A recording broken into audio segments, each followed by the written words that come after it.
Yes. Ang gwapo niya mga kawaiti. Broadcock size. Araw mga kawaiti, magandang araw sa inyo lahat. Ito mga kawaiti, ang ating oregano na pinapalago natin at ginagamit natin yan sa ating mga alagang manok. Kung bakit sila ay malulusog, hindi nidadapuan ng mga sakit, sinasamahan natin ng oregano. Ginigiling natin yan and then sinasama natin sa pagkain nila. So tara, samahan niyo ako.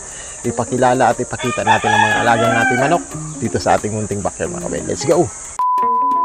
Mga kawaiti, ito pukusan natin ipakilala ang ating mga alagang manok ngayon dito sa ating munting backyard mga kawaiti. Ayan sila oh. Ayan sila mga kawaiti. Ang ating munting mga manok sa ating munting bahay ng manukan mga kawaiti. Backyard roosters lang. Hindi tayo malakihan. Mayroon lang tayong 44 piraso mga kawaiti. So ayan, pakilala natin sila. Ito mga kawaiti oh, ang ating 8 months old na pulang linaw mga kawaiti. Pulang linaw siya, galing sa inbreed natin na Kelso. May lumabas siyang pula na puti ang paa, puti ang kuko puti ang tahid, itim ang kuko. So parang ano siya, red Kelso na ano. Pag puti ang paa, puti ang tahid, tapos pula, tinatawag siya dito sa Pilipinas na pulang linaw mga kawaiti. So yan, pulang linaw, 8 months old. Ito naman yung kapatid niya, kabatch niya, ang ating Tornado Hats. Ayan, ang ating Tornado Hats yun. Maputla-putla pa siya kasi na heat stroke po siya. Pero pa-recover na, malaki na yung ano niya, yung katawan. So ito ay isang 8 months old na maliit na klase. Pero nalaki ito bigla sila. Pag mga inbreed, ayan siya. Tornado Hats na dark-legged. Tapos may eyebrow to mga kawaiti. May guhit ang mata niya na itim. Ayan siya, Tornado Hats. Ayan. Naano na siya sa heat stroke pero na-survive natin siya. Alaga lang natin yan. Ito mga kabrid, pinapakita natin para sa update at kung gaano tayo nag-aalaga. Ano na ang improvement nila. Yung mga dating hinahabol-habol natin at pinapakain na sisiw, ito na sila. Ito naman is yung spangled na pula mga kawaiti. Alimbuyugin, bandirado, maiksi buntot, pula yung mata. Ayan. Ano yan siya? Puti yung paa. Ano yan? 27 bakod sa paa. Ayan siya. Tapos pakita ko sa inyo yung ating isang malatuba, yung throwback natin sa Kelso mga kawaiti. Ito siya oh. Mamang mama na siya kawaiti oh. Mamang mama na ang ating alagang manok na gold. Tapos ang tawag sa atin is malatuba. Ayan siya, galing siya sa Kelso natin na inbreed. Ayan. Malaki pangangatawan niya mga kabrid. Malaki yung pangangatawan niya. Ayan siya. Malaki pangangatawan ng ating malatuba. Malatuba na manok mga kabrid. So yan. Tapos dito naman tayo sa Boston Sweater. 2 years old na siya. 2 years old na ang ating Boston Sweater na ito mga kawaiti. 2 years old. Ayan. Ayan siya oh. Ayan. Parang claret siya. Kawaiti. Ganito mga postura ng mga claret eh. Ayan. Puti ang paa niyan. Bandirado. Straight comb. Tinanggal ko yung lambi niya sa ilalim kasi hindi siya makakain ng may ayos kasi sobrang laki. Ayan siya. Siya ang pinakamalaki ang kapangangatawan sa mga alaga natin mga kawaiti. Mga 2 years old natin siya. Ano to? Crossbreed. Crossbreed natin sa Boston Sweater na puti ang paa. Yan parang claret ang lumabas siya. Bandirado. High station to mga kawaiti. Ang ating ayan. Pulang linaw na Boston Sweater mga kawaiti. Tara, dumako tayo dito sa isa. Ang ating Boston Black. Ang ating Boston Black. Ayan. Ito medyo brosko na siya. Ayan. Pagkalagay natin sa kanya ng bilang na 0.3. Ayan o. Biglang bumuka yung katawan niya and then ayan, mamang-mama na siya mga kawaiti. Ang ganda ng kulay niya. Kumikinang-kinang na pula. Bandirado mga kawaiti. Bandirado, may eyebrow, puti ang tinga, itim ang tuka. Yung mga sisiw pa ito is mga kulay itim ito sila. Ayan, Boston Black Rooster. Galing sa cross natin na Milsim's Black tsaka Roundhead. Ayan, Boston Roundhead. Tapos sa babae niya is itim na Milsim's Black. So ayan, ito yung kapatid niya, kawaiti. Tatlo to sila. Ayan yung kapatid niya. Boston Black din na bandirado. Pero ito yellow leg na spotted. Ayan, parang sota siya. Tapos yung kahid niya itim tsaka puti mga kawaiti. Ayan, straight comb dito. Ayan, straight comb dito siya. Boston Black na alaga natin. 2 years old na rin sila mga kawaiti. 2 years old.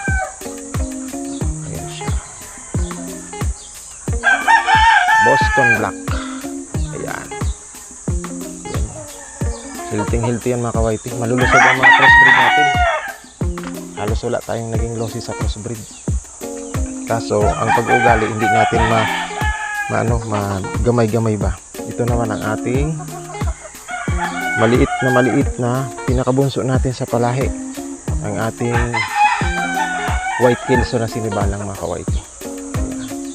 Makakapagpalabas na ito ng puti at ano na to, puro na. Ito yung pinakabunso sa mga Kelso natin.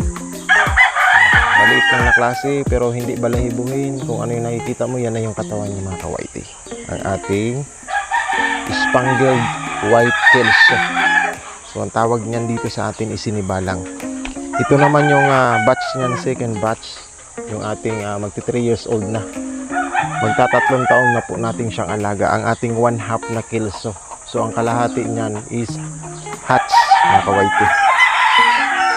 Kalahating linya niyan is hatch. Ayan siya. Ito namamalo, medyo agresibo siya kawaiti. Sinibalang Spangled White Kelso na ang linya niyang hawak is 1/2 Kelso mga kawaiti. So ang kalahati niyan is hatch, kaya ganyan siya ka-agresibo. Ayan ang ating alaga. Alaga lang natin yan 3 taon lang natin inaalagaan yan. Tapos ito ang patatlong taon na rin natin na galing sa kaibigan natin. Binili natin ito sa kanila. Yung ating Milsim's Gray mga kawaiti. Milsim's Gray. Tatay nung ano natin doon, Milsim's Gray, yung gray natin doon, tatay ito. Ito yung pinagkuhaan natin ng lahi. At ito yung gagamitin natin na palahi ulit. Milsim's Gray. Mabait na siya kawaiti. Nung bago natin itong inalagaan, mga 8 months old, ano pa siya? Sobrang aggressive, sobrang mailap. Ngayon, napasanay na natin ang bait niya na kawaiti. Hilting-hilti din siya. Milsim's Gray. Or tawag sa atin sa Pilipinas is talisayin. Talisayin. Ito yung anak niya. 8 months old. Itim ang mata, straight comb. Ano to sila? Tatlo din. Ayan siya. Milsim's Gray. Talisayin. Aayusin pa natin yung lambi niya. Ito medyo masungit. Medyo masungit siya. Medyo masungit na alaga na. Milsim's Gray, itim ang paa. Dark leg. Tinggain ang paa niya. Blue legs ba? Parang blues. Tapos ito naman is yung ating palahi sa Red Kelso. May kakambal to na heat stroke andun sa loob. Pa-recover na rin siya. Ito yung isa. Ang haba ng tuka niya kawaiti. Yung tuka niya sa taas, napakahaba. Napakahaba. Hindi siya normal. Yan sobrang haba mga kawaiti. Yan sobrang haba niya. Pero hindi naman siya naapektuhan ng pagkain niya. Nakakain naman ng maayos yan. Sobrang haba mga kawaiti. Yan. Pinutulan ko na ng tahid kahit 8 months old kasi ang haba ng tahid niya. So tara, dito lang update natin. Pakita ko kayo dun sa isa pa natin sa kabila. sa ating mga nakacord din doon, mga pa 3 years old din natin. Mga kawaite, ito yung pasisiw natin, oh. Dalawang bulik, mga kawaite. Yung isa mapansin mo may tali yung paa niyan kasi na-deform yung paa niyan. Yan, bulik na puti ang pagkabulik niya. Yung isa naman natural na pagkabulik. Parehas lalaki. Tatlo ito. Hindi natunawan yung isa. Yan, dalawa na lang sila. Pinapalaki natin. Later on, mapapatagal din natin yan, mapaparami natin yan. So, tara, pakita ko. Ito yung pinagkukunan natin, ito yung pinukusan natin. Oh.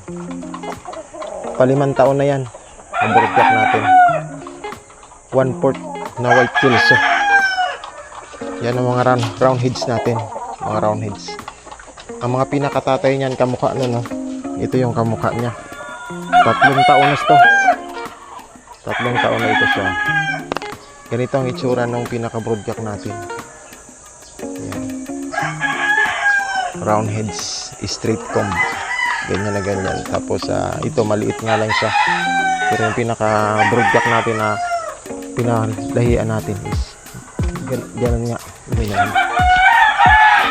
Ito yung isa na medyo agresibo. Yan. Nakapasa na yan isang beses sa exam.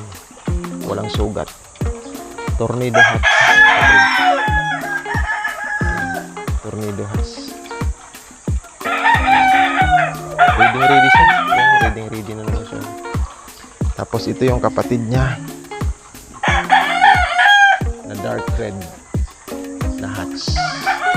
Tornado hats din siya. Pulang sunog. White. Tapos ito yung isa sa 3 Boston Black natin na 2 taon na. Ayan, may pagka-asil. Ito yun. White. Yes. Ang gwapo niya, mga kawaite. Broodcock size. Ayan. Tara, let's go. So yan o, hanggang dito na lang ang ating munting ano. Yan o, pinapatuyuan natin yan kasi gagamitin natin yung lagayan ng mga alaga natin pag kailangan natin ilabas.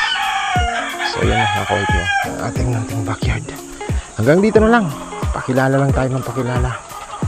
Yan, andyan yung mga manuka natin sa loob. Yan yung 4 dun.